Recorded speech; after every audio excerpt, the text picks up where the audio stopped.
하나님 말씀 신명기 24장 17절에서 22절 말씀을 보겠습니다. 구약성경 299쪽입니다. 너는 객이나 고아의 송사를 억울하게 말며 과부의 옷을 전당 잡지 말라. 너는 애굽에서 종이 되었던 일과 내 하나님 여호와께서 너를 거기서 속량하신 것을 기억하라. 이러므로 내가 네게 이 일을 행하라 명하노라. 네가 밭에서 곡식을 베을 때에 그 한 뭇을 밭에 잊어버렸거든 다시 가서 취하지 말고 객과 고아와 과부를 위하여 버려두라. 그리하면 내 하나님 여호와께서 네 손으로 하는 범사에 복을 내리시리라. 네가 네 감람나무를 뜬 후에 그 가지를 다시 살피지 말고 그 남은 것은 객과 고아와 과부를 위하여 버려두며 네가 네 포도원의 포도를 딴 후에 그 남은 것을 다시 따지 말고 객과 고아와 과부를 위하여 버려두라. 너는 애굽 땅에서 종되었던 것을 기억하라. 이러므로 내가 네게 이 일을 행하라 명하노라. 아멘. 나그네나 고아, 과부와 관련된 율법을 말씀하고 계십니다. 17절에는 나그네나 고아의 송사를 억울하게 하지 말라 이렇게 명하시죠. 재판을 할 때 억울하게 판결을 내리는 일이 없도록 하라 이렇게 명하시는데 우리들 입장에서는 뭐 그러면 되죠 이렇게 생각할지 모르지만 그 위치에 가게 되면 이 율법이라는 것이 지키는 것이 불가능하다는 것을 알 수 있습니다. 우리 자신을 보면 처음부터 부자인 사람들을 이렇게 본다든가 이렇게 만나게 되면 그 사람들의 태도가 어떻습니까? 본인은 평상시로 대할지 모르지만 가난한 자에게는 오만해 보이고 거만해 보여요. 그가 이야기하는 그 판단이라든가 언어는 자신이 살아온 그 환경 속에서 나오는 언어이기 때문에 가난한 자를 무시할 수밖에 없고 멸시하는 듯이 보일 수밖에 없습니다. 우리들도 그렇잖아요. 사람들을 보면 돈을 좀 많이 가진 사람들의 그 태도를 보면 그렇잖아요. 돈이 없을 때와 있을 때의 차이, 아니면 권력의 자리에 오를 때와 오르지 않을 때의 차이.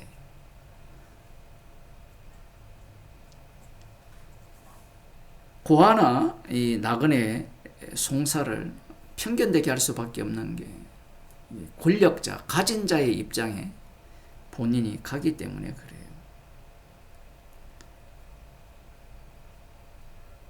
그리고 송사를 또 고소하는 그 당사자도 마찬가지겠죠. 과부의 옷을 전당 잡지 말라. 이 상황 자체가 좀 생각을 많이 해야 돼요. 본인도 뭐 돈이 많아서 탐심이 많아서 전당을 잡을 수도 있겠지만 자신도 뭐 별로 없는 상태에서 뭐 돈을 빌려준다면 전당 잡을 마음이 생기지 않겠습니까? 가난한 사람이 돈에 대해서 더 애착을 가질 가능성이 높아요. 물론 부자들도 마찬가지지만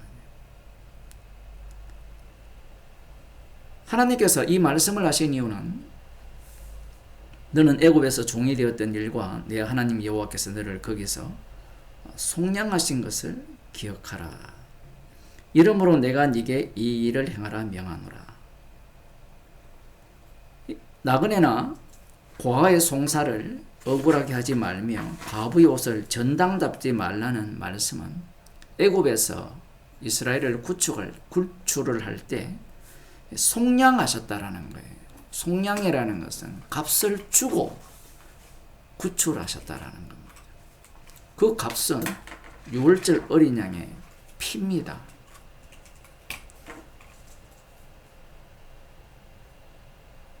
물론 이스라엘 백성들이 이 의미를 알았느냐라고 하면 의문이죠.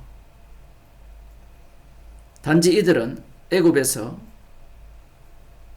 속량 받았기 때문에 율법은 지켜야 된다라고 생각을 한 겁니다. 그러나 지키지 않습니다. 언제 지키는가? 종말 때에 지킵니다. 여호와의 날 때, 심판의 날에 이 율법을 지키죠. 그런데 그 지킴 자체가 마가복음 12장 40절에 보면 과부의 가산을 뺏는 자들이라 이렇게 말씀하고 있어요. 이 바리새인들의 특징이 뭐냐면 율법의 의로는 흠이 없는 자로 살아가는 자들입니다. 물론 윗대가리는 권력층에 빌붙어서 살아갈지 모르지만 율법의 의로 흠이 없는 자의 삶의 모습은 과부의 가산을 탐하는 자들, 뺏고자 하는 자들이라고 예수님이 그렇게 말씀하시는 거예요. 그 다음 19절에 보면 네가 밭에서 곡식을 벨 때에 그 한 뭇을 한 단이라고 표현할 수도 있고요. 밭에 잊어버렸거든. 다시 가서 취하지 말고 객과 고아와 과부를 위하여 버려두라. 이렇게 말씀을 하셨는데 농사 지어본 사람들은 가끔 이렇게 추수를 할 때 빼먹는 경우가 있어요. 농사 안 지어본 사람들이 이런 걸 잘 모르잖아요. 그럴 때 객과 고아와 과부를 위하여 버려두라는 겁니다. 수확량이 많으면 얼마든지 버려둘 수 있죠. 그런데 수확량이 적으면 어떻게 될까요? 우리는 이 율법을 보면서 나름대로 상상을 합니다. 아, 수확이 많으니까 가난한 자를 위해서 아량을 베풀어라. 이런 말씀을 하시는 게 아니에요. 어떤 상황이라도 추수가 많이 되지 않는 상황이죠. 그것을 추수했을 때 당시에는 가족들이 얼마나 많습니까? 자기 가족들도 먹을 곳이 없는 상황에서 잊어버렸는데 돌아가지 말고 그것을 나그네와 과와 과부를 위해 버려두라 했을 때 과연 이 율법을 지키겠느냐? 안 지킵니다. 수확이 많이 돼도 안 지키죠. 그 다음 하시는 말씀은 이렇게 말씀합니다.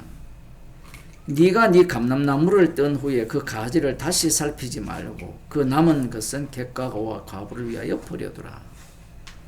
아마 이 당시에 이 감람나무 올리브 열매를 딸 때 흔들어서 땄는 모양이에요. 우리도 어릴 때 대추나무를 흔들고 감나무를 흔들고 작은 거는 그렇게 따는데 안 떨어지는 열매들이 있거든요. 그런 것은 다시 살피지 말고 내버려 두라는 겁니다. 우리말로는 까치밥인데 객과 고아와 과부를 위해 살피지 말라는 거예요. 율법이라는 것은 탐심을 자극하거든요. 그리고 자기의 형편에 따라서 이 탐심은 강렬해집니다. 그 다음은 이 포도원의 포도를 딴 후에 그 남은 것을 다시 따지 말고 객과 고아와 과부를 위하여 버려두라. 아마 이렇게 말씀하면요, 남기지 않도록 싹 따버릴 수가 있어요. 그런데 포도라는 것은 수확을 할 때 익은 것만 따게 되거든요. 그럼 몇 차례 수확을 했는지 이것도 지금 분명하게 말씀하지 않습니다. 한 번만에 수확이 다 안 되거든요. 포도라는 거는. 포도 농사를 지어본 사람들은 다 알아요. 한 번 따고 미리 많이 익은 건 따야죠. 그 다음 또 익으면 또 따고 여러 차례 수확을 하거든요. 율법이라는 것이 우리들이 생각하는 만큼 만만한 율법은 없습니다. 이것들을 왜 따지 말라고 하느냐면 객과 고아와 과부를 위하여 버려두라는 거예요. 너는 애굽 땅에서 종되었던 것을 기억하라. 이러므로 내가 네게 이 일을 행하라 명하노라. 똑같이 말씀하시고 애굽 땅에서 종되었던 것을 기억하라. 그러면 사람들은 이 본문을 보면서 무슨 생각을 갖냐면 우리가 애굽 땅에서 종이 되었으니까 어렵게 살았으니까 우리 가운데 나그네와 이 고아와 과부들이 어렵게 사는 것을 불쌍히 여겨서 돌아봐야 된다 라고 생각을 하는 거예요. 물론 맞아요. 그런데 문제가 뭐냐면 이들을 불쌍히 여겨서 돌아보게 되면 예수님을 살해한다는 겁니다. 율법이라는 것이 인간의 죄를 드러내거든요. 어떻게 이 율법대로 살아가는 것이 예수님을 살해했습니까? 사도 바울이 그러잖아요. 율법의 의로는 흠이 없는데 예수 믿는 자를 핍박했잖아요. 스데반이 죽는데 자기가 증인이었고. 구약 자체로만 보면 어떻게 해석하냐. 자유주의 쪽이라고 이렇게 표현할 수 있는데 그들은 이런 본문을 보면서 하나님은 고아와 나그네와 과부의 하나님이다. 이렇게 해석을 해요. 그렇게 해석한 자들이 바리새인과 서기관입니다. 말씀의 의미를 깨닫지를 못해요. 율법을 준 것은 죄를 드러내기 위함이고 율법 자체는 예수님을 증거하고 있거든요. 그런데 그들은 이런 말씀을 보면서 애굽 땅 종되었던 곳에서 인도함을 받았으니까 너희들이 과거에 어떠했는지 그러면서 이 고아와 나그네와 과부를 불쌍히 여겨서 그들을 돌아보라는 차원에서 말씀을 하셨다라고 생각해요. 그게 아니라 애굽에서 속량했다고 했잖아요. 값 주고 샀다. 값 주고 샀다라는 이 유월절 사건, 그 사건을 객과 고아와 과부를 두심으로 말미암아 수학을 할 때, 재판을 할 때, 아니면 돈을 빌려줄 때 그 사건을 반복시키는 거예요. 생활 속에서. 물론 이들은 그 깊이까지 못 들어갑니다. 결국 이들은 지키지 않죠. 안 지켜서 멸망당하고 예수님 때가 되면 지키기 때문에 예수님을 죽여버립니다. 마태복음 18장을 한번 보겠습니다.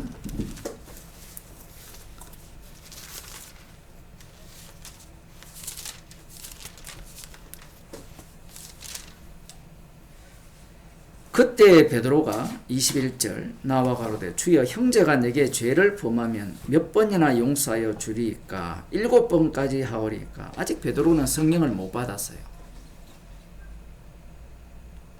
성령을 못 받았는데 어쨌든 본인이 질문을 하면서 7번까지 하오리이까 이렇게 물으니까 예수님께서 가라사대 네게 이르노니 7번뿐 아니라 70번씩 7번이라도 할지니라. 70번씩 7번 71회거든요. 굉장히 의도적입니다. 70번씩 7번은 불가능해요. 한 번도 불가능합니다. 사실은. 왜냐하면 마음으로 용서를 하거든요. 마음은 내 마음대로 안 돼요. 나는 진정으로 마음으로 용서했다 하는데요. 언제 그게 튀어나올 줄 몰라요. 마음으로 용서했는데 처음 만났을 때는 괜찮아요. 그런데 내 컨디션이 달라지면 용서가 안 돼요. 여기에 대해 예수님께서 비유를 드는 겁니다. 이러므로 천국은 그 종들과 회개하라던 어떤 임금과 같으니 천국 비유를 들어요. 용서와 관련된 천국 비유. 방금 그러면 목사님 말씀대로라면 그러면 70번씩 7번 용서 안 해도 됩니까? 이런 태도가 나오잖아요. 그러니까 아는 게, 인간들은 아는 게 뭐냐면 용서해야 됩니까? 그럼 우리 못하니까 안 하면 되겠네요. 이것밖에 안 나와요. 천국을 비유하거든요. 그 천국 비유를 이야기하면 인간들은 어떤 마음이 생기느냐 하면 어떻게 하면 천국 갈 수 있습니까? 정답을 찾아내려고 해요. 정답을 찾아내면 지옥 갑니다. 정답을 찾은 자들이 바리새인과 서기관이거든요. 회개할 때 1만 달란트 빚진 자 하나를 데려오매 갚을 것이 없는지라 주인이 명하여 그 몸과 처와 자식들과 모든 소유를 다 팔아 갚게 하라 한데, 지금 비유거든요.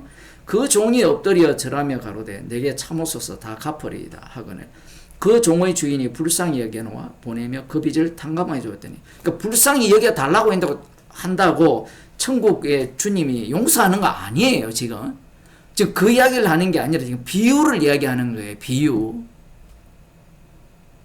성도가 저 용서받은 것이 불쌍히 여겨 달라고 해서 용서받은 적은 없습니다. 주님이 자기 이름을 위해서 용서를 해주셨죠. 용서해 주신 결과가 불쌍히 여겨 달라는 거예요. 지금 비유를 말씀하는데 사람들은 오해를 하죠. 그 종이 나가서 제게 불쌍히 여겨 놓아 보내며 그 빚을 탕감하여 주었더니 그 종이 나가서 제게 100데나리온 빚진 동간 하나를 만나 붙들어 목을 잡고 가로되 빚을 갚으라 하매, 본인은 100억을 탕감받았는데 100만 원 빚진 그 사람한테 가서 빚을 갚으라고 독촉을 합니다. 목을 잡고. 그 동간이 엎드려 간구하여 가로되 나를 참아 주소서 갚으리이다. 똑같이 불쌍히 달라고 한 거예요. 허락하지 아니하고 이에 가서 저가 빚을 갚도록 옥에 가둬버렸습니다. 본인도 원래 옥에 가둬야 되는데 불쌍히 김을 받았잖아요.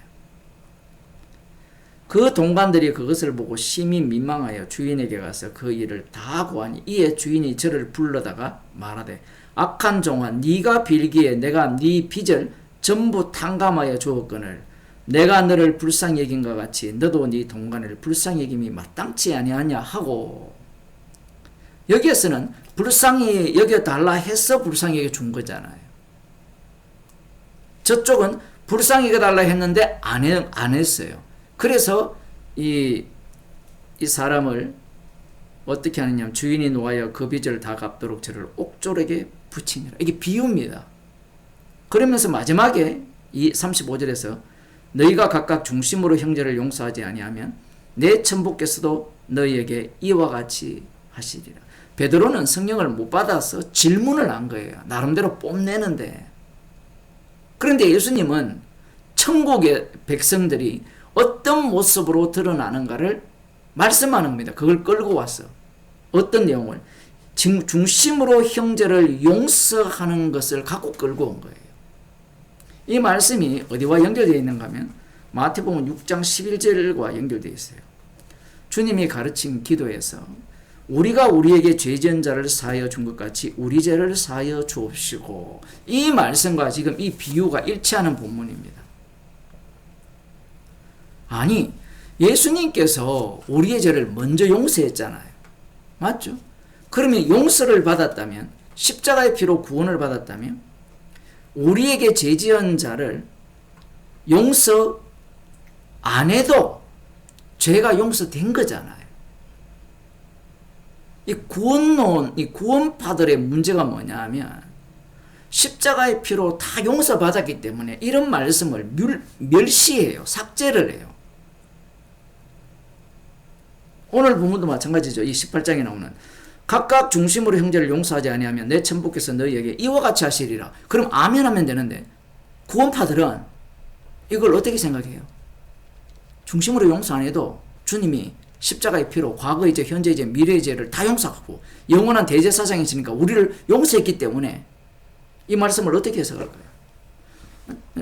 성화론을 주장하는 자처럼 좀 애쓰죠. 이 수준이에요. 하나님의 말씀을 세상 법보다 더 우습게 여기는 거예요. 또 한쪽은 뭐라고 생각하느냐 하면 용서를 받았지만 요즘 세관점 주장하는 그런 자들이죠.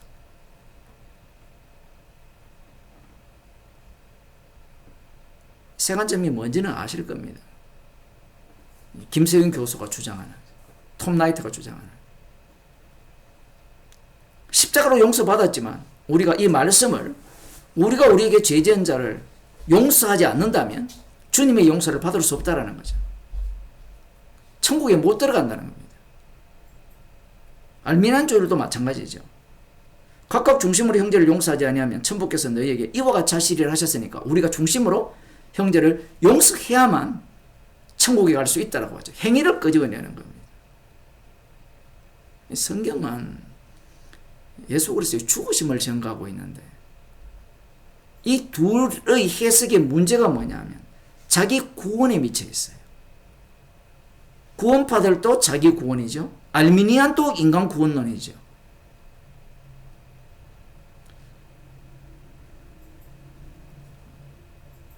주님은 자기 백성을 십자가의 정인으로 불렀어요. 십자가의 정인. 사도 바울이 죄인 중에 개수라는 말은 어떤 의미를 담고 있어요? 중심으로 형제가 용서됩니까? 되죠. 되는데 그게 지속이 될까요? 예수님의 말씀은요, 성도 속으로 들어오게 됩니다. 성도 속으로 들어오게 되면 십자가의 피만을 자랑하는 주님의 증인이 돼요. 그래서 사도 바울이 십자가 외에는 자랑할 것이 없다라고 하는 거예요. 그런데 구원론을 주장하는 자들은 이런 본문을 보면서 십자가 외에 자랑할 것이 없는 자가 아니라 나는 주님이 십자가의 피로 다 이루심을 믿는 그 믿음을 자랑하든가 아니면 세관점주의자들은 나는 이 말씀을 지켰음을 자랑하죠. 눈이 있어도 보지 못하는 거예요. 기도하겠습니다. 십자가에서 주님이 다 이루셨다고 하셨기에 주님의 모든 말씀을 우리 속으로 들어오게 하셔서 성령을 통하여서 매 순간 사건마다 형제들과 만나는 가운데 십자가만 밝히 보이게 하심을 감사하는 주의 백성이 되게 하여 주옵소서. 예수님 이름으로 기도드리옵나이다. 아멘.